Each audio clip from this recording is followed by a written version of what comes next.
মসজিদে শিশুর উপস্থিতি গুরুত্ব দেওয়া, ধমক দিয়ে তাড়িয়ে না দেওয়া।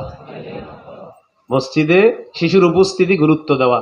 ৬-৭ বছরের বয়সী শিশু যদি মসজিদে যায়, ওরে ধমক দিয়ে তাড়ায়া না দিয়া একটা বুদ্ধি করবেন।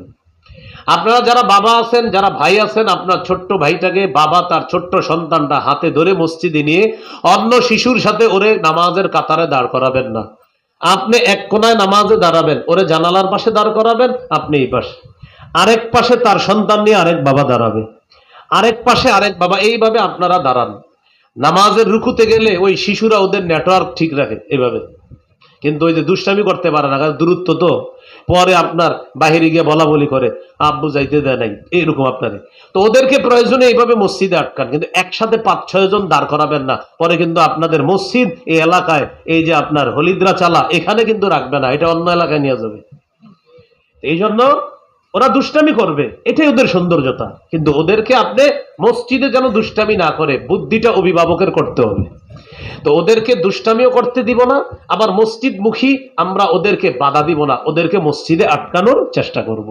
দলিল তিরমিজি 236 নম্বর হাদিসে আছে, রাসূল সাল্লাল্লাহু আলাইহি সাল্লাম বলেন, ইযা আম্মা আহাদুকুমুন নাস ফালইখাফফিফ। ও ইমাম সাবরা, কি বলছে বলেন না আবার তোমরা যখন মানুষের ইমামতি করবা, নবীজি বলেন 4 শ্রেণীর মুসল্লির প্রতি বিশেষ লক্ষ্য রেখে ইমামতি করবা। সুবহানাল্লাহ। ইমাম সাহেবদেরকে নবী বললেন, ইমাম সাহেব আপনি যখন নামাজ পড়াবেন 4 শ্রেণীর মুসল্লিদের প্রতি বিশেষ লক্ষ্য রেখে নামাজটা সংক্ষেপ করবেন, নামাজটা সহজ করবেন। 1 নাম্বার, আপনার পিছনে ফাইন্না ফীহিমুদ দাঈফা, দুর্বল মুসল্লি আছে, এই দুর্বল মুসল্লির প্রতি আপনি বিশেষ খেয়াল রাখতে হবে। 2 নাম্বার, ওয়াল মারিদ, আপনার পিছনে অসুস্থ মুসল্লি আছে, তার প্রতি আপনি খেয়াল রাখতে হবে। 3 নাম্বার দেখেন কি বলে, ওয়াস সগীর, আপনার পিছনে শিশু আছে, সুবহানাল্লাহ, শিশুর প্রতি খেয়াল রাখতে হবে। 4 নাম্বার, আল কাবীর, বৃদ্ধ আছে। আমি জানতে চাই 4 মুসল্লি, এরা হলো দুর্বল মুসল্লি, 4 শ্রেণীর মধ্যে শিশু আসেনি?